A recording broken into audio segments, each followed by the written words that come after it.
director, yo soy el docente que dicta la materia, pero el director de la sede y el que firma las libretas es el doctor Diego Sánchez. ¿Por qué aclaro esto? Porque no está en mi poder, en mis manos, poder hacer inclusión de alumnos que no pudieron hacerlo por la vía regular. Recibí varios mensajes que contesté, obviamente, lo más brevemente posible, explicando esta situación. Así que también les cuento en el grupo para que sepan que no está en mis manos tomar exámenes a gente que no está inscrito, ni incluir a gente en el grupo, así que me disculpo, pero bueno, los canales regulares son Candelaria, que es la secretaria de docencia del sanatorio, a través de ella se analizará caso a caso con el doctor Sánchez, ¿sí? Hecha esta aclaración, la segunda aclaración es el examen va a ser escrito, es de selección múltiple. La idea probablemente sean 50 preguntas, no más que eso. La mayor parte son de respuestas rápidas, no hay muchos casos clínicos, así que es bastante sencillo el examen. No creo que mi objetivo y el objetivo no es, digamos, molestar ni perjudicar a nadie. Así que hecha esta aclaración, vamos a arrancar con la clase de hoy, que debería ser asma, tengo entendido, ¿no? Sí, Bueno. Sí, eso. ¿Alguien tiene alguna duda antes de empezar?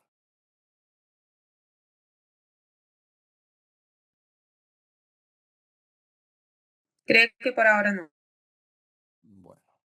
Yo quería saber si se sabe qué días hay que ir presencial o si va a ser No, toda no, la toda la cursada cursada va a ser virtual. virtual. Presencial, Ah, por ahora es muy perfecto. corta el tiempo, así que no da para armar algo presencial. Ok.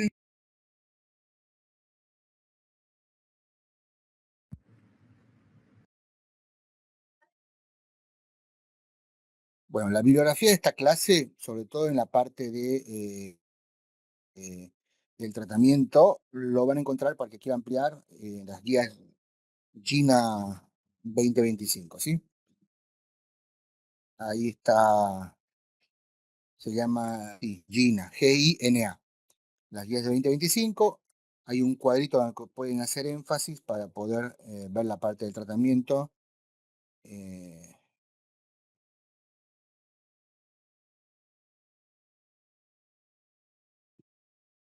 Como para terminar de profundizar en el tema.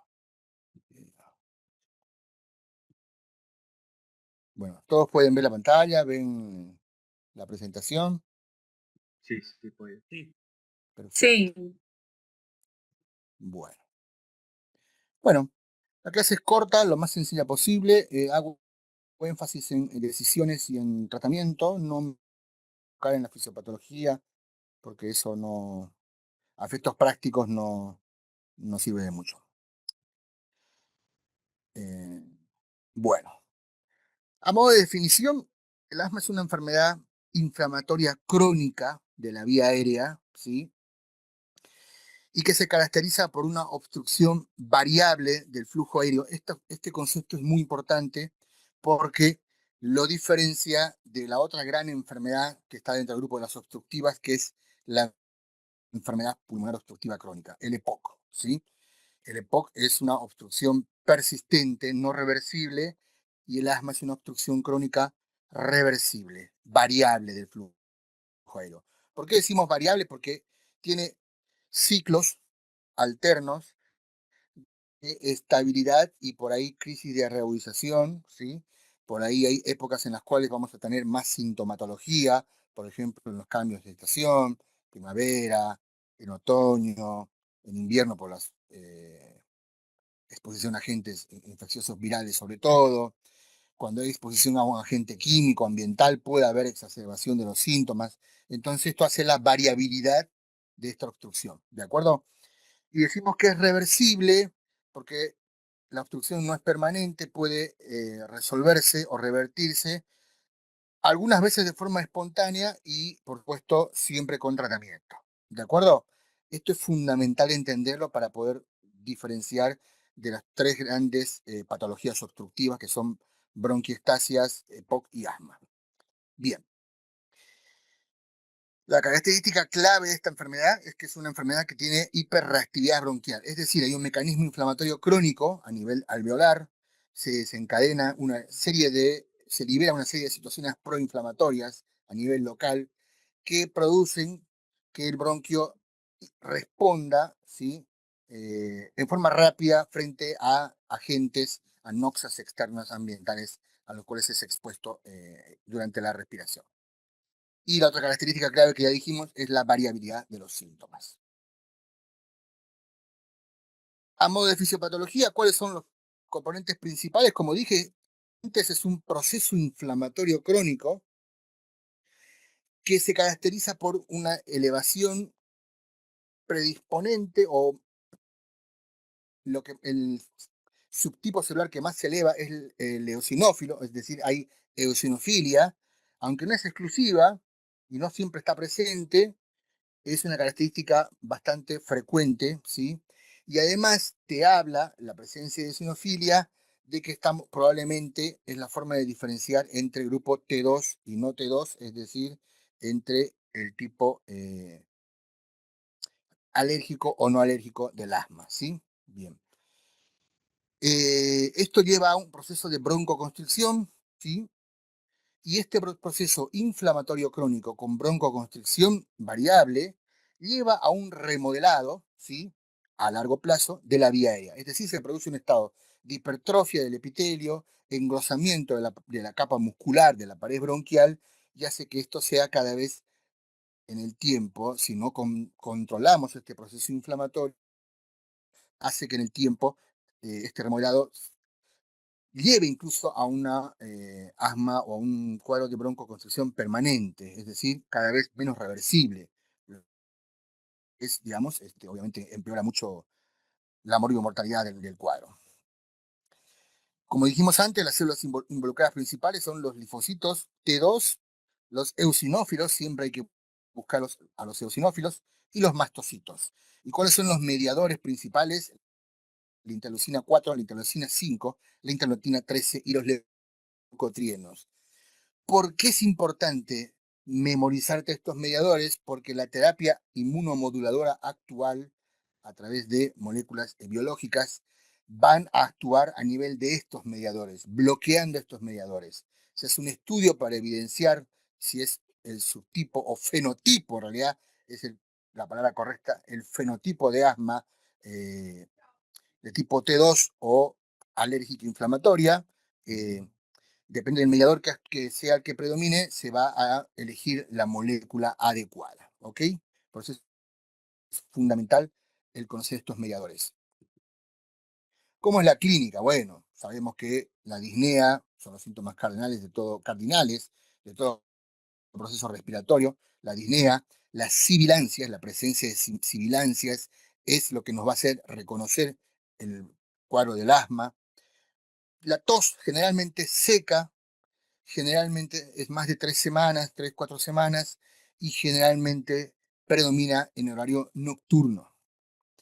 El dolor de tipo opresivo torácico puede estar presente sobre todo entre la crisis, en el momento del broncoespasmo, de la broncoconstricción.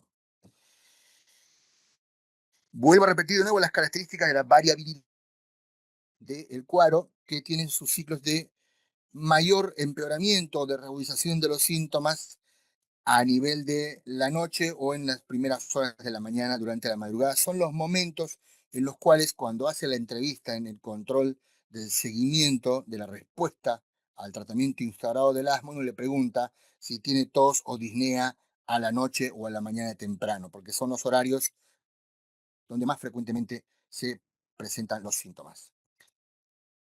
Agentes desencadenantes, bueno, ya dijimos antes, la exposición a infecciones virales, sobre todo en invierno, el aire frío, por ejemplo, en el aire acondicionado, cuando uno hace ejercicio, la hiperventilación hace que no dé tiempo a que el aire inhalado se caliente y se humidifique en forma adecuada en las vías respiratorias altas, y esto puede hacer o desencadenar un episodio, una crisis de asma asociada al ejercicio.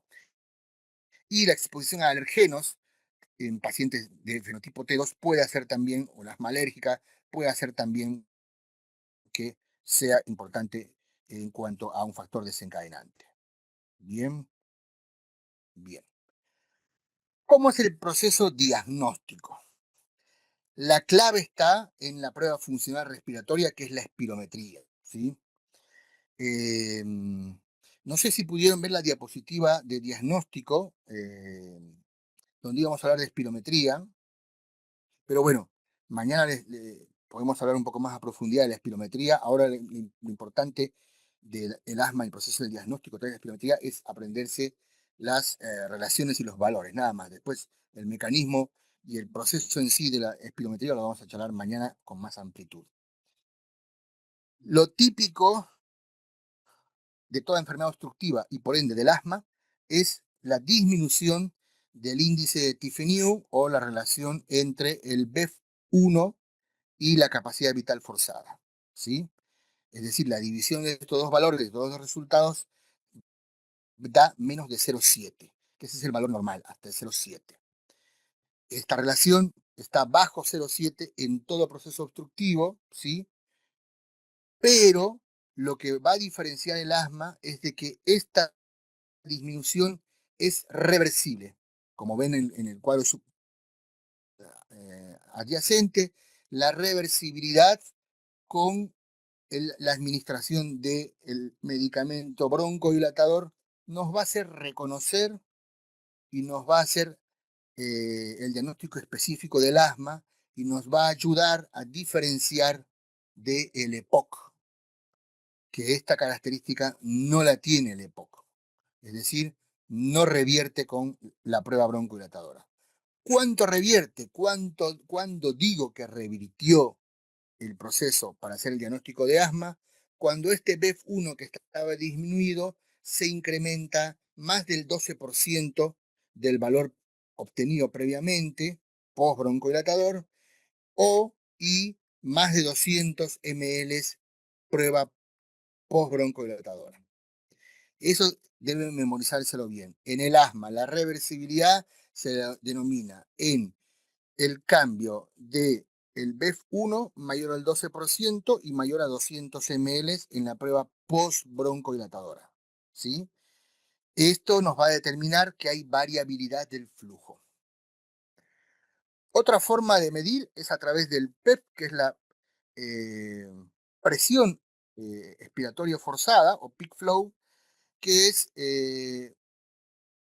un dispositivo que se tiene que no está con medición computarizada como la espirometría, es más bien un balón neumático que uno sopla a través de un tubo y tiene numeración a través de un mecanismo de fuelle neumático, y al valor que se obtiene de fuerza de presión expiratoria nos va a dar un valor que más o menos nos aproxima un poco a la relación de el BEF1, aunque es poco utilizado, está perdiendo cada vez más valor y se lo usa más en pediatría porque la espirometría es muy engorrosa en el niño explicarle que haga las maniobras y por tanto la mayor utilidad en realidad del PEP es en pediatría, en los niños. Eso es más fácil hacer un PEP que una espirometría. Otra forma de evaluar es la fracción expiratoria del óxido nítrico, el feno, que esto nos va a ayudar cuando estamos pensando en un fenotipo inflamatorio del asma, ¿sí? Por mecanismo de TH2. Si el feno está eh, alterado, está disminuido, nos va a hablar de un proceso inflamatorio de tipo T2 del asma, ¿sí? Esto ya lo pide el neumonólogo, no vamos a adelantar mucho en eso, así que bueno, nada, cuando hay mucha sospecha diagnóstica por clínica y la espirometría no fue concluyente, uno puede hacer el feno también como método diagnóstico, y antes se usaban mucho las pruebas de provocación bronquial, para lo cual se utilizaba comúnmente la metacolina, ¿sí? pero actualmente está cada vez más en desuso y no hay muchos lugares donde se pueda hacer esta prueba actualmente, porque se han desencadenado episodios de asma severa, muchas veces casi fatal, durante esta prueba, por tanto casi nadie ya la pide. Y lo que en general se hace, y es lo que van a ver que siempre van a hacer todos en su práctica diaria futura, es cuando la espirometría no fue concluyente, pero uno tiene mucha sospecha por la clínica del paciente, lo que hace es indicar un broncodilatador y después a los 30 días lo citas de nuevo y evalúas clínicamente si hubo una modificación en la sintomatología, en el cuadro clínico del paciente, y ahí haces un diagnóstico más bien post, digamos, en base a la respuesta al tratamiento y no en base a, lamentablemente, a una prueba funcional respiratoria positiva. No siempre pasa esto, pero bueno, a veces sucede y es bueno saber qué hacer en esas situaciones. En cuanto a la clasificación de la China, en base al control de la enfermedad, se clasifica en asma bien controlada, en asma parcialmente controlada y en asma no controlada.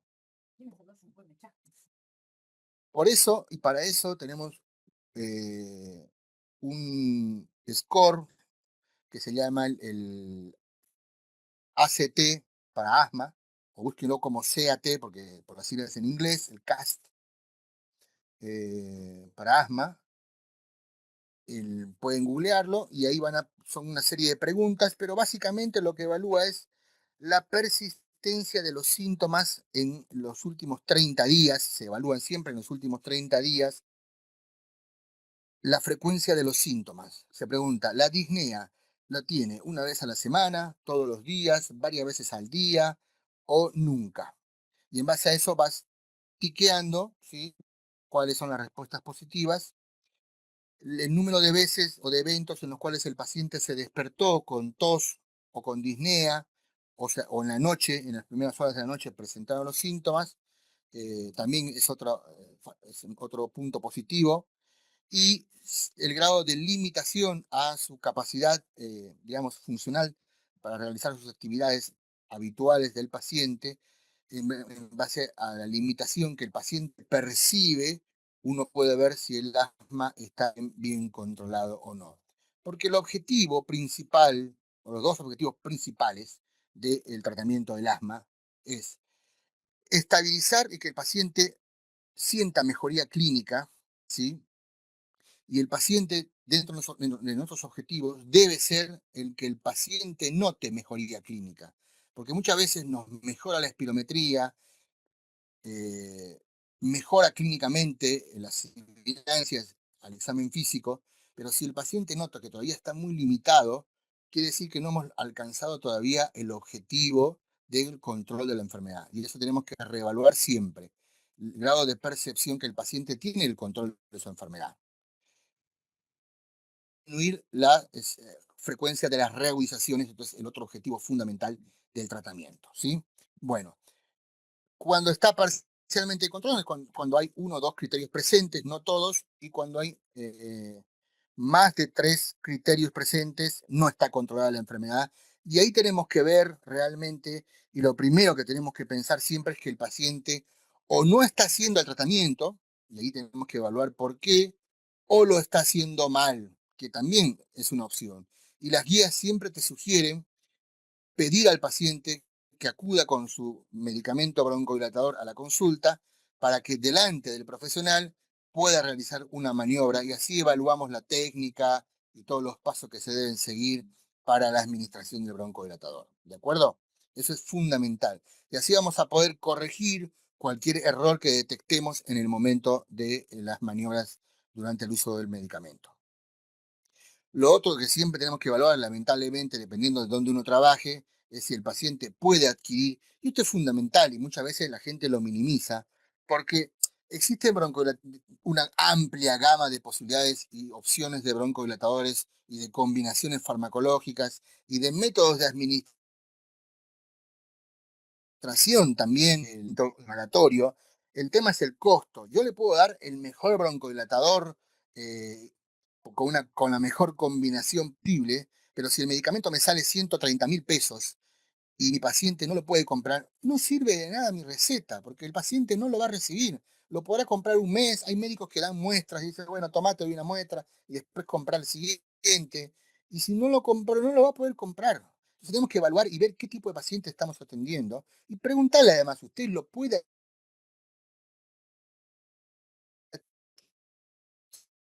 adquirir? Y el paciente diga, "Mira, que no voy a poder, me cuesta mucho", entonces bueno, buscaremos una opción y por eso, justamente tomando en cuenta eso, es que las guías sugieren una combinación que cuando estemos en tratamiento lo vamos a charlar más profundamente. Bien, pero tomen en cuenta siempre eso, no solamente en asma, en cualquier tratamiento que ustedes instauren, siempre evalúen si el paciente va a poder recibir, si puede adquirir el tratamiento. Si no, todo va a quedar en papel y no sirve de nada. La clasificación en base a la severidad, bueno, esto es simple, leve, moderado, grave, ¿sí? Es los tres subtipos, digamos, en base a la severidad en cuanto a la clasificación. Y acá vamos cómo usar el tratamiento, cómo clasificar el tratamiento. Bien, hubo varias modificaciones y en las últimas guías del 2025, lo primero que se sugiere ahora, distinto a respecto a las guías previas, es que en un momento se sugería en pacientes que no tenían una sintomatología muy frecuente, que eran 1 o 2 veces por semana, ¿sí? Y no eran episodios severos, se sugería el uso incluso del SABA, del salbutamol como dosis de rescate y no había tratamiento de mantenimiento. Actualmente esto ha cambiado y las nuevas guías lo que te dicen es que no, debemos tratar de evitar hacer la monoterapia con un solo broncohilatador, sobre todo si este broncohilatador es un broncohilatador de acción rápida, ¿sí? Como el salbutamol. Y ustedes me dirán, ¿pero por qué? Porque se ha visto que cada reagudización del paciente produce caída de las pruebas funcionales respiratorias, es decir, del BEF1, ¿sí? Y cuesta después recuperar en el tiempo al valor previo esta caída en la prueba funcional respiratoria, y además que cada reagudización, y si requiere internación, hay un riesgo de ventilación mecánica, la hipoxemia, hay un riesgo de sobreinfección bacteriana, hay un riesgo incluso un porcentaje de mortalidad. Entonces debemos, por eso les decía que el otro gran objetivo, aparte del control de los síntomas, es el disminuir la frecuencia de las reagudizaciones.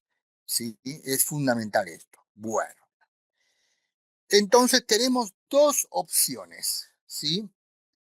En el paso 1, los pasos van del paso 1 al paso 5. ¿Ok? Bien. El paso 1 a 2, que es un asma leve. En este caso, noten que la primera opción que nos da, por eso dice preferido entre paréntesis, porque las guías GINA nos sugieren el uso de la combinación de un corticoide sistémico inhalatorio asociado al formoterol. ¿Cuál es el corticoide inhalatorio que nos sugiere? La budesonide. ¿Por qué nos sugiere? Es un buen corticoide inhalatorio.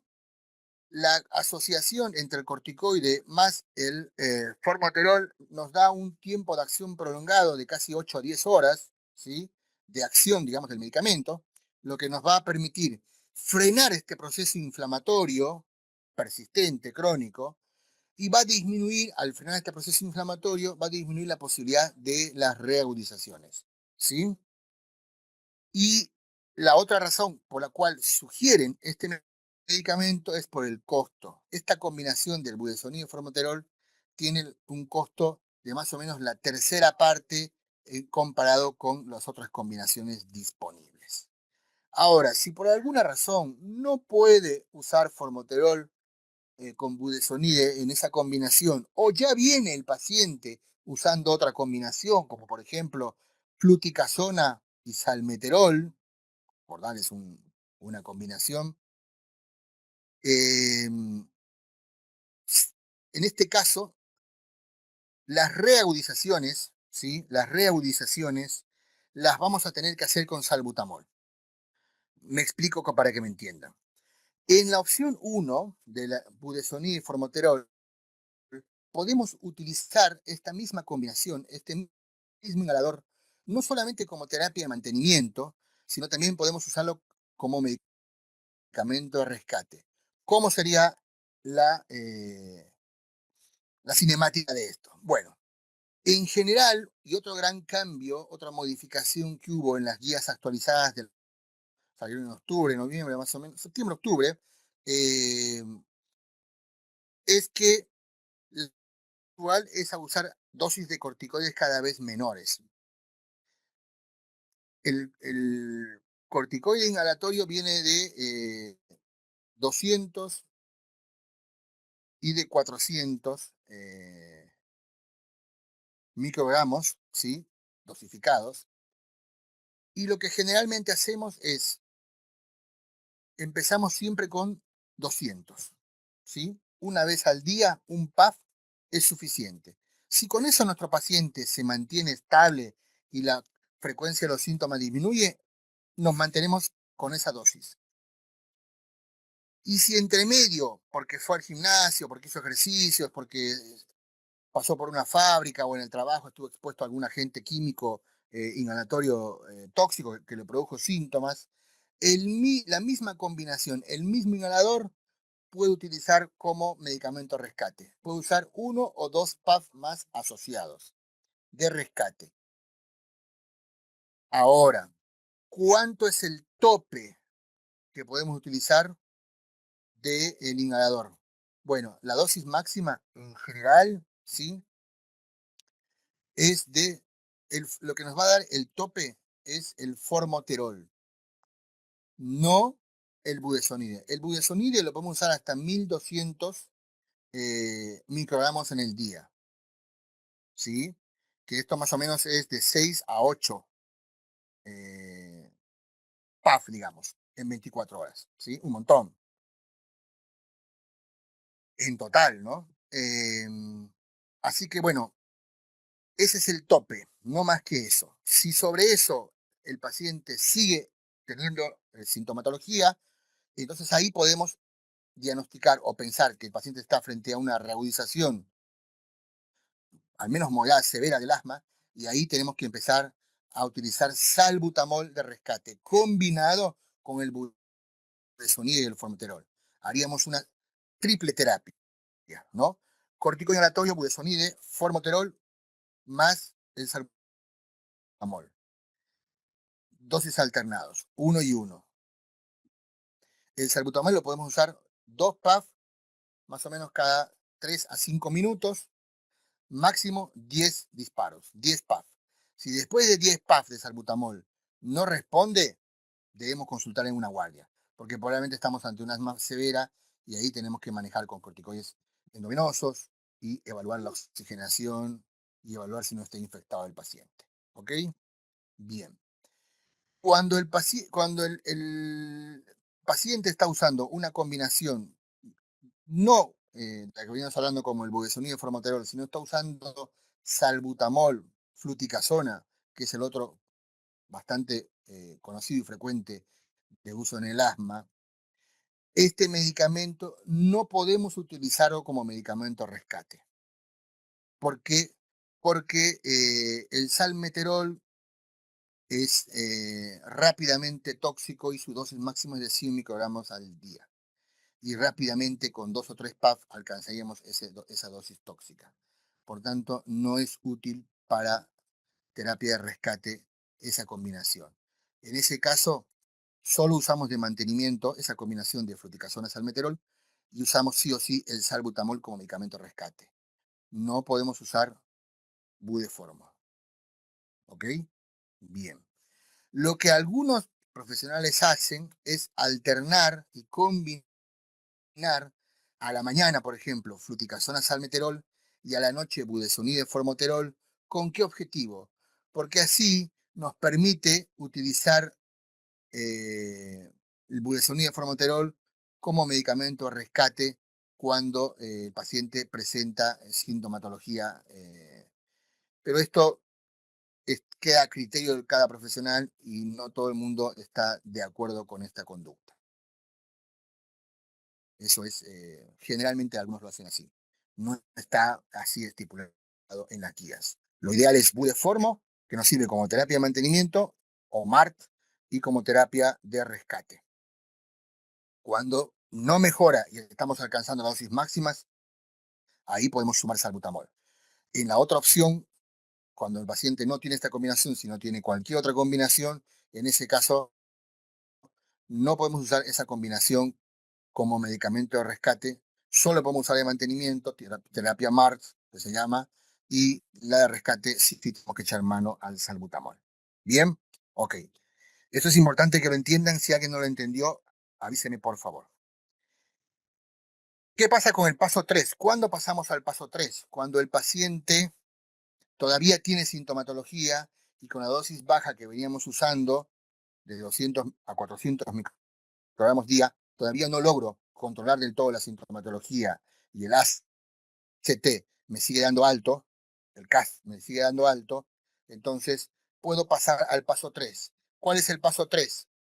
En este caso, lo que hago es aumentar, incrementar un poco la dosis de los corticoides y le puedo dar de 400 a 800 microgramos en 24 horas, ¿sí?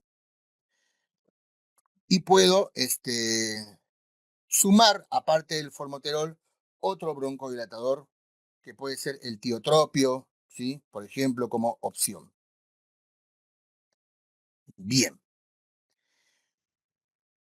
¿Qué pasa en el paso 4? Cuando el paciente todavía no logro mantener. Bueno, incremento un poco más la dosis. Y luego de 800 a 1000 miligramos en 24 horas. Si con esta dosis no logro mantener la sintomatología y no se logra el paciente estabilizar, paso al paso 5, que es evaluar la necesidad de los biológicos, de las moléculas biológicas, inmunomoduladoras. Para lo cual, y ahí les puse el cuadrito, dependiendo del mediador que predomina, ¿sí? Si está relacionado a la IgE, podemos utilizar el omalizumab. Si está relacionado a la interleucina 5, podemos usar el mepolizumab. Y si está relacionado a la interleucina 4, el dupilumab, ¿sí? Estas medicaciones son relativamente nuevas, ¿sí? Así que, de hecho, no todas están disponibles por ahora en el dupilumab sí y el omalizumab sí, pero el mepolizumab todavía recién creo que está entrando, o no sé si entró este mes ya a la Argentina para su disponibilidad para los pacientes. Hasta acá, la terapia de mantenimiento inicial, ¿está clara? ¿Alguien tiene alguna duda?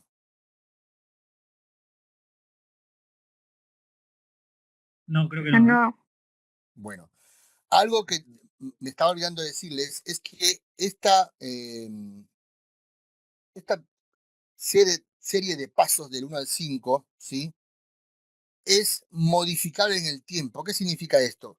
Que si mi paciente estaba en el paso 4, ¿no? Con dosis moderadas altas de corticoides inhalatorios y estaba con LABA y LAMA asociados, es decir, tenía triple terapia, y el paciente se estabiliza y en la entrevista posterior al siguiente mes me dice que se siente mejor, que está estable, que ya no siente tantos síntomas, uno puede bajar luego de 1 o 2 meses e intentar bajar de nuevo al paso 3, es decir, bajar la dosis de los corticoides inhalatorios y quitar quizás el LABA y quedar solamente con el corticoide inhalatorio más el LAMA. Se puede jugar y cambiar tanto de forma ascendente o descendente, para arriba y para abajo, se puede ir cambiando en estos pasos. No es inamovible. Una vez que el paciente subió a paso 4, no es que nunca más puede bajar la dosis de su medicación. ¿Por qué puedo hacer esto en el asma y no puedo hacer esto en el EPOC? Porque recordemos que la característica fundamental del asma es su variabilidad clínica y la reversibilidad del proceso, una vez frenado el proceso inflamatorio. ¿Ok? Al contrario del EPOC, en los cual una vez que yo subo en mi en mi estadiaje, digamos, de tratamiento, no puedo bajar, porque el EPOC no es reversible y no es variable en cuanto al cuadro clínico. ¿Ok? Bueno, bien. Entonces, dicho esto, vamos a las exacerbaciones, qué hacer, cómo reconocerlas y cómo actuar. Lo primero que tenemos que hacer es reconocer los signos de gravedad. ¿Cuáles son los signos de gravedad? Principalmente el uso de musculatura accesoria. Si veo que un paciente está con tiraje intercostal, con contracciones del esternocleidomastoideo, del supraespinoso, si está elevándose y está cambiando, recuerden siempre, de fisiología, ¿cómo es la respiración normal en el ser humano? ¿Es abdomino torácico o tóraco abdominal? ¿Cómo creen que qué predomina, digamos, en la mecánica ventilatoria en el paciente? ¿Alguien se acuerda? Tórax Sí, abdominal. me recuerdo que los niños son más abdominales y los adultos más torácico-abdominal. Y también cambié algo de acuerdo con el sexo. Sí, en general, de todas maneras, sí es cierto lo que decís, pero de todas maneras predomina un poco más la abdomino torácica. ¿Por qué? Porque el principal músculo respiratorio es el diafragma. Por eso los otros se llaman músculos accesorios. No deberían predominar en su acción. Si uno nota que el tórax se empieza a elevar y se empieza a hundir el abdomen, eso es un signo de severidad, porque el diafragma ha perdido su fuerza, su capacidad de contracción y está empezando a predominar la, los músculos respiratorios torácicos. Entonces, cuando se te hunde el abdomen en la zona subdiafragmática, digamos, al final de abajo del apéndice cifoides, se hunde el tórax, el abdomen, y vemos que el tórax se eleva a nivel pectoral y el cuello se contrae en forma marcada, los músculos del cuello, eso es un signo de gravedad y eventual necesidad casi, diría, inmediata de ventilación mecánica. ¿Ok? Bien. Y la taquipnea, el aumento de la frecuencia respiratoria, también es un signo de gravedad. No es lo mismo que el paciente esté respirando entre 20 y 23 veces por minuto a que esté respirando más de 30 veces por minuto. Ese paciente seguramente se va a agotar en unos minutos. Otro signo de alarma, de gravedad, la saturación, obviamente, bajo 93 ya es anormal y bajo 90 es grave. Y debemos precozmente, de forma inmediata, evaluar modalidades de administración de oxígeno, que podemos empezar desde una cánula nasal, máscara Venturi, ¿no? Máscara reservorio, cánula de alto flujo, ventilación no invasiva y o ventilación invasiva a través de una intubación orotraqueal. ¿Cómo defino cuál es el mejor método? En base a la clínica. En base a la clínica. Si mi paciente está respirando 30 veces por minuto, está con musculatura accesoria, satura 87, 88, pero está despierto, no está hipotenso, entonces puedo primero poner una cánula nasal y ver si la cánula nasal sube. Si el paciente no sube o tiene mucha musculatura accesoria y está cada vez más taquipneico, y directamente me iré a una máscara con reservorio y espero y veo, y si después, si se estabiliza, obviamente en paralelo con el tratamiento broncodilatador y corticoideo, se va estabilizando, puedo pensar después en bajar de método de administración de oxígeno, o si veo que el paciente no mejora, deteriora el sensorio, está cada vez más soporoso, más dormido, se empieza a hipotensar, bueno, evaluaré la posibilidad de ventilación invasiva o de cánula de alto flujo. ¿Sí? Bien. Lo otro que siempre tenemos que hacer, obviamente, es hacer diagnóstico diferencial. No todo paciente asmático tiene crisis asmática. O sea, no toda disnea, no todo dolor torácico es por crisis asmática. Y viceversa. Porque el paciente asmático también puede tener un infarto, también puede tener un neumotórax, también puede tener un derrame pleural, puede tener una neumonía. puede tener un tromboembolismo pulmonar, puede tener una arritmia cardíaca. O sea, debemos estar atentos a la evaluación del diagnóstico diferencial en paralelo al manejo, ¿no? Pediremos una placa de tórax, haremos un electrocardiograma, ¿no? Pediremos laboratorios si el dolor es medio típico, nos genera dudas, podemos pedir enzimas cardíacas, podemos pedir dímero D para evaluar la posibilidad de un tromboembolismo pulmonar. Veremos las piernas si no tiene signo de trombosis venosa profunda, ¿no? Ver si tenemos que hacer un Doppler venoso de miembros inferiores para ver la posibilidad de una TBP, que nos incrementaría la posibilidad de que sea un tromboembolismo pulmonar. Finalmente, si hay mucha duda y el paciente está deteriorándose rápidamente, podemos hacer una angiotomografía con protocolo para TEP, etcétera, etcétera, ¿no? Bien. ¿Cómo es el manejo inicial? Como dije antes, lo primero que tenemos que evaluar es el requerimiento de oxígeno del paciente. ¿Cuál es mi objetivo? Saturar más de 93. Entre 93 y 95 me quedo tranquilo. ¿Cómo lo administro? Como dije antes, podemos ir cánula nasal, máscara Venturi, máscara con reservorio, cánula de alto flujo, ventilación no invasiva o intubación y ARM, dependiendo de la severidad del cuadro.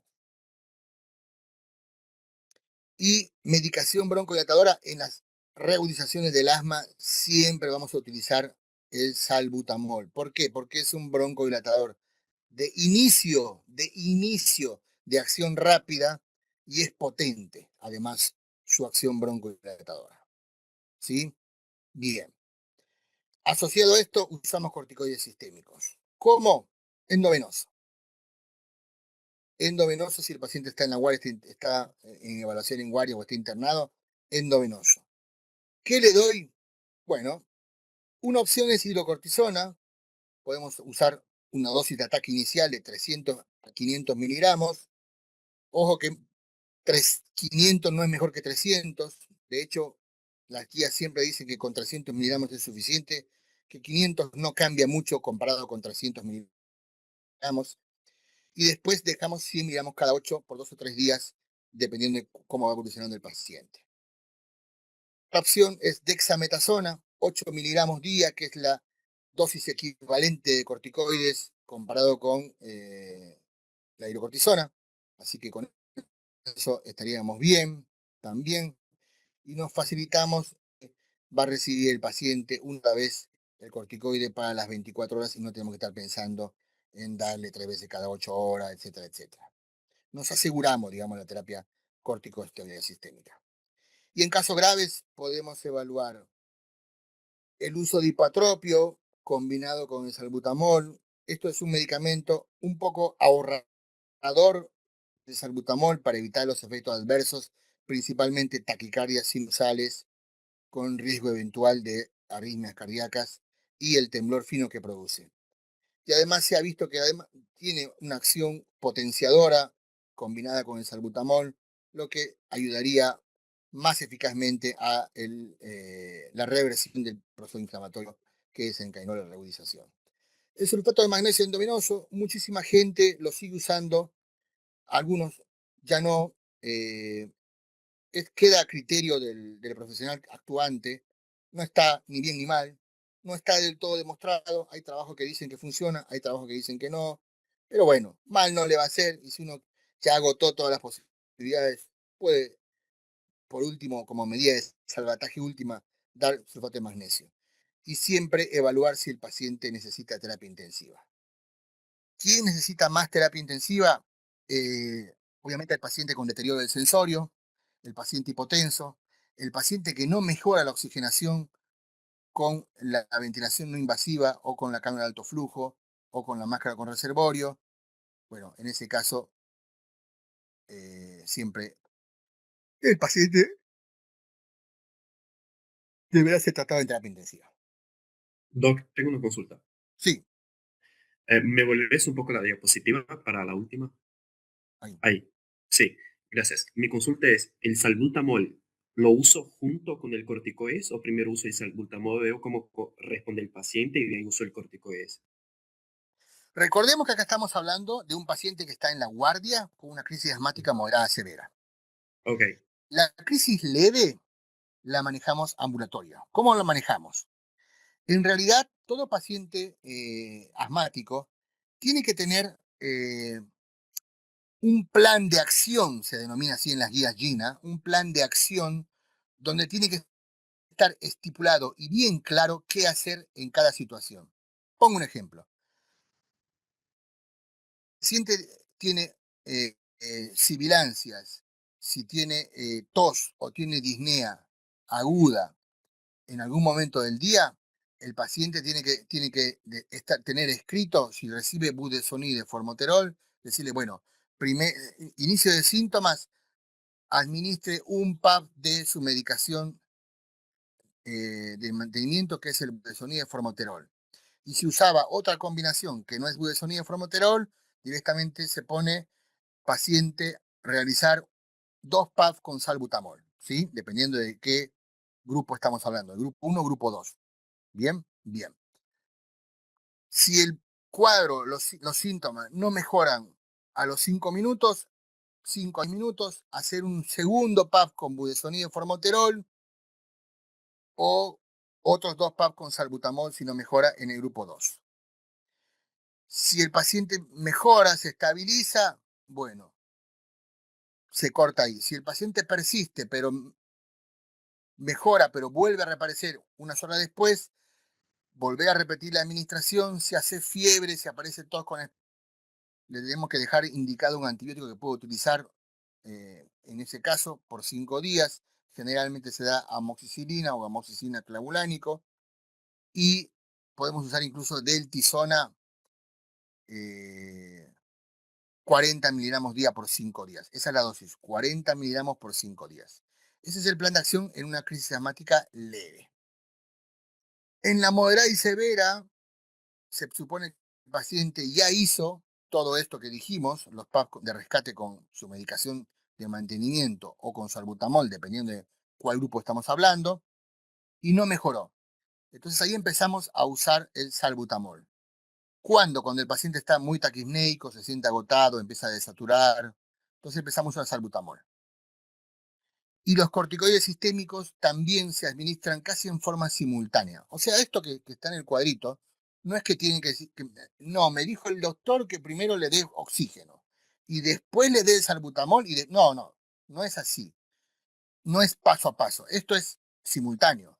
Evalúa el paciente, administra oxígeno, se estabiliza la oxigenación, póngale corticoides. ¿Cuántos? 300 miligramos dosis de ataque y luego 100 cada 8. Empiece con el salbutamol, 2 PAP cada 3 a 5 minutos y voy evaluando la frecuencia respiratoria, la saturación, la presión arterial, el estado del sensorio, la mecánica ventilatoria. Lo examino a ver si el broncoespasmo va disminuyendo en intensidad. Si veo que a los 5 minutos no disminuyó el broncoespasmo, 2 PAP más de salbutamol. Y así, y controlando el paciente. Después, si va mejorando la sibilancia, disminuye la intensidad de la sibilancia o desaparece, el paciente empieza a bajar la frecuencia respiratoria, bueno, queda en observación, le dejaré 2 PAP cada 1 hora e iré viendo. Mientras tanto, le pido el laboratorio, le pido la placa. ¿Se entiende? Ese es como en simultáneo. Sí, gracias. Ok. Entonces, ¿cuáles son los errores frecuentes que antes se los solía tener y que ahora actualmente esperamos que con estas nuevas guías no pase? Primero, el error era usar solamente salbutamol de rescate cuando el paciente tenía síntomas y no dar nada para el mantenimiento. No. Siempre dejemos tratamiento de mantenimiento o terapia MART, que se llama, a todo paciente asmático. Bien. Otro error principal es no evaluar la adherencia, es lo que les decía. Siempre que el paciente acuda a consulta, sea en guardia, sea en consultorio, preguntémosle, ¿está usando los PAF? ¿Con qué frecuencia lo necesita? ¿Cómo es la técnica? Muéstreme, por favor. Y así, evaluamos siempre la técnica. Evaluamos el uso de la medicación. Y preguntarle, ¿cómo te sientes? ¿Siente que la medicación le está ayudando? Sí, no. ¿Siente que con la dosis que está recibiendo está mejor? Sí, no. Así. Preguntar así lo más sencillo posible, ayuda a que el paciente responda en forma clara y uno puede tomar decisiones en base a eso. Si veo que el paciente con budeforme en dosis bajas o moderadas persiste con síntomas, y bueno, le subiré la dosis más. Le dejaré 2 PAP cada 12, después le dejaré 4 PAP cada 12 y entre medio rescate. O sea, uno va jugando y evaluando en base a la evolución clínica del paciente. Y otro error común que nunca debemos de tener y siempre tratar de evitarlo es no hacer estudios, no realizar, no identificar los factores desencadenantes. Porque si el paciente está infectado, toma sobre anda, está infectado, obviamente que no va a, va a mejorar unas horas, pero si yo no doy tratamiento específico para ese factor desencadenante infeccioso, va a volver a aparecer de nuevo la sintomatología. Entonces, la raíz del problema no lo curé, no lo traté. Entonces, bueno, ahí vamos a estar en problemas. Bien. ¿Cuándo sospechar asma grave? Ya lo veníamos diciendo. Cuando el paciente no siente que su sintomatología esté controlada, pese a que yo siento o indiqué todo el tratamiento óptimo para lo que el profesional cree. Que el paciente continúe teniendo exacerbaciones frecuentes. Si te dice, todos los días, doctor, necesito terapia de rescate. Bueno, el asma no está bien controlado en ese momento.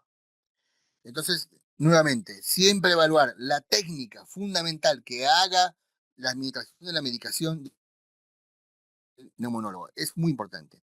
La adherencia, que el paciente esté convencido de que la medicación le va a hacer bien, le está haciendo bien y que la tenga. Que lo compre. Y evaluar siempre que estemos frente a la presencia de un fenotipo T2 alto, es decir, un asma inflamatoria. Y para eso el feno, la DLSO nos van a ayudar. Y esto nos va a permitir decidir si el paciente es candidato o no a recibir tratamiento inmunomodulador con moléculas activas. Para terminar, tips finales. La presencia de tos nocturna seca de más de 4 a 8 semanas puede ser asma.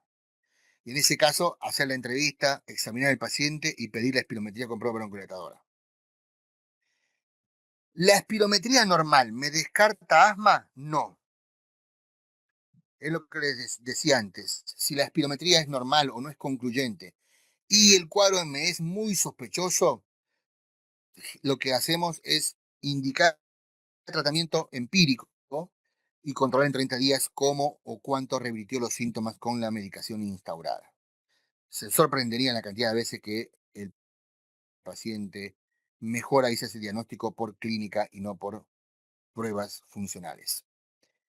Cuando hay asma, cuando hay asma y hay rinitis en conjunto, siempre se debe tratar a ambos cuadros. ¿Por qué? Porque al ser la rinitis un proceso inflamatorio crónico también, muchas veces relacionado a mecanismos alérgicos, al igual que algunos asmas, es un círculo vicioso que no vamos a lograr finalizar nunca si no lo tratamos. Entonces, siempre todo paciente con síntomas respiratorios crónicos también debe ser visto con una tomografía para evaluar estas cosas, ¿sí? Y el control, como les dije antes, es variable. Uno al principio debe controlar cada mes. Después, si el paciente está estable, tiene tanto dosis y rescate, no tiene exacerbaciones, uno puede ir espaciando cada 2, cada 3 meses, no más de cada 3 meses para un control periódico. Y recuerden que les dije que el paso 1 al paso 5 es algo que puede uno variando y reclasificando según cómo el paciente se va comportando en su evolución clínica y la respuesta al tratamiento. Bueno, eh, traté de hacerlo lo más sencillo posible, lo más práctico. Es un resumen de las guías. Lean las guías, sobre todo hagan énfasis en el tratamiento, que es lo que importa de todo esto. Y bueno, nada. Hasta mañana, no los quiero agotar más, chicos, ya hablamos bastante. Mañana hablaremos de diagnóstico en neumonología y vemos si alcanzamos a ver bronquiectasias o insuficiencia respiratoria. Algunas dos vamos a ver. Bueno, ¿alguna duda hasta acá? ¿Lo que quiera saber alguien? Yo tengo una última duda, perdón. Sí. ¿Cómo saber cuándo puedo usar ejemplo de aminofilina en una crisis asmática? Digo todo eso. Sí, yo la aminofilina la sé porque la sacaron de las guías. La aminofilina hace años que ya perdió su valor. En algunos lugares, algunos profesionales todavía lo siguen usando, pero no está sugerido, así que, al igual que el sulfato de magnesio, queda a criterio de algunos profesionales, pero no está en las guías. No, Ok, no se usa. ok, No ha gracias. demostrado efectividad en los estudios. Ok. ¿Alguien más tiene alguna duda? Bueno, vayan a descansar, vayan a estudiar, lean las guías Gina y mañana nos vemos para la siguiente clase. Gracias. Las guías Gina lean el tratamiento, nada más. No, enfóquense en eso, básicamente. ¿Sí? Sí, sí, mañana probablemente, esperen, a ver. Mañana viernes. Sí, a las 4 va a ser. Bueno, muy bien. Nos vemos. Gracias. Gracias.